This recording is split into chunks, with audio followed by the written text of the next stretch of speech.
Hello and welcome. I'm a hotel AI expert, and I'm really pleased to welcome all of you, the students of Europe Hotel School, to your online learning journey. Now, if you're planning a career in this industry, you're going to learn pretty fast that success isn't just about five-star service. It's also about managing five-star partnerships.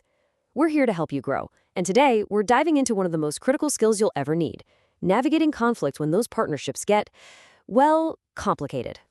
So let's just get right into it.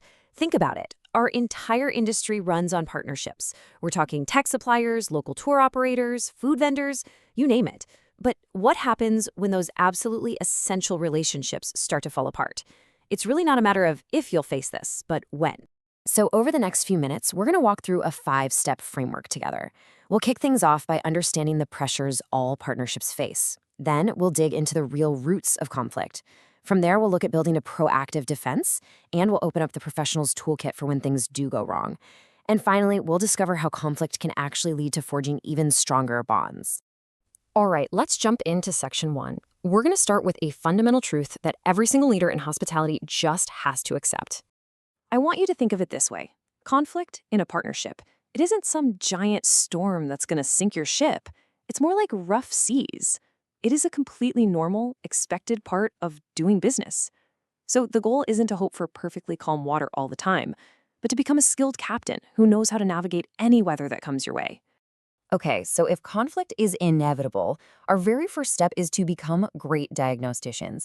In this next section, we're going to look under the hood to find the real roots of the problem, because you simply can't fix what you don't understand. And you know, the causes are often pretty universal. Maybe your hotel is focused on long-term guest satisfaction, but your booking partner is laser-focused on short-term revenue goals. See the problem? Or maybe it's as simple as unmet expectations. That new linen supplier just isn't delivering on time, again. And you can't forget about external pressures, right? Like a sudden downturn in the market that puts everybody on edge. So knowing the causes is one thing, but how do we actually get out in front of them? Well, that brings us to our most powerful strategy in section 3. Building a proactive defense. Now, there's a good reason this is a core teaching at Europe Hotel School. Clear, honest, frequent communication, it isn't just a nice to have, it is the single best vaccine against partnership conflict. It's what stops tiny little misunderstandings from snowballing into major breakdowns. So, the crucial point here is you have to be vigilant. Pay attention to those small signs of friction. Is there a sudden delay in email responses? A slight change in tone? Trust me, addressing these potential issues when they are small is infinitely easier than trying to deal with them once they've grown into a massive problem. But look, even with the best defense in the world, conflicts are still going to pop up sometimes. So now, in section 4, let's open up the professional's toolkit, resolving and renegotiating. This right here, this is the mindset of a pro. It's not about winning an argument. It's about solving the problem. It means you have to take a step back from the emotion, look at the cold, hard facts, and never, ever lose sight of the shared goals you both started with. The objective is really simple. Fix the issue without blowing up the relationship. And as you can see, the process itself is brilliantly simple, though it's not always easy to do in the heat of the moment. First, you listen. And I mean actively listen, not just waiting for your turn to talk, but really trying to understand their side. Second, you practice empathy. You genuinely try to see the problem from their point of view. And only then can you do the third step. Shift away from finger-pointing and toward collaborative problem solving. This slide shows the critical mindset shift you have to make. The unproductive approach gets stuck assigning blame, which, let's be honest, just makes everyone defensive. The productive professional, on the other hand, immediately moves the focus to those shared goals. It completely changes the dynamic from you versus me to us versus the problem. You know, sometimes resolving a conflict means you have to admit that the original plan is broken. As the slide says, you might just need to draw a new map. And that's not a sign of failure. It's actually a sign that your partnership is strong and mature enough to adapt to reality. So what could trigger a renegotiation? Well, maybe a new competitor opens up right across the street, totally changing the market. Or maybe your partner company gets acquired.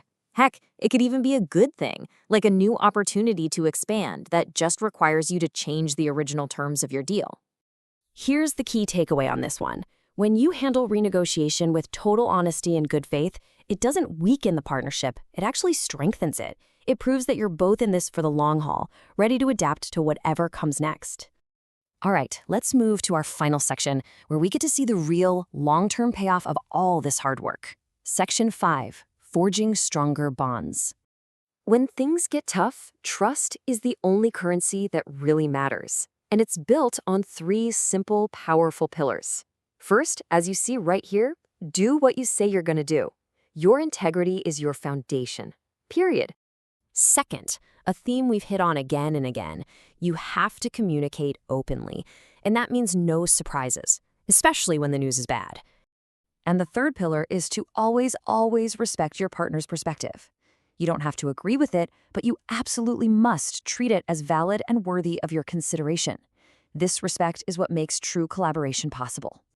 And when you navigate a crisis using these principles, something pretty incredible happens. The partnership doesn't just get repaired, it actually becomes stronger because of the challenge, not in spite of it. You've built a shared history of turning tough times into strength. This quote really gets to the heart of it all.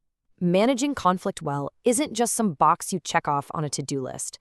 It is the ultimate test of your resilience and your maturity as a future leader in this incredible industry. So, I'll leave you with this one question to carry with you into your careers. Will you see conflict as a threat to be feared or as an opportunity to build trust and forge a partnership that's even stronger than before? The choice is yours.